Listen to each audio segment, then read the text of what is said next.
Cool, so today we're going to be baiting our PodiTrap TT, which is the treadle trigger PodiTrap.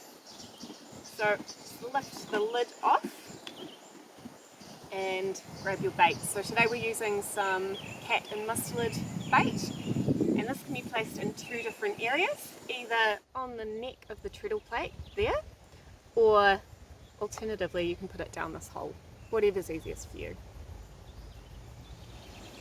In combination with the bait, you can also use a bottle lure. These tabs at the back are specifically designed to put those on, and that can be a good way to attract your cats and mustards as well. Setting your PodiTrap might take a bit of force, so you might want to use two hands for this bit. Cool, so that is in the set position now. You'll know when it's gone off because this handle is going to be down the bottom again.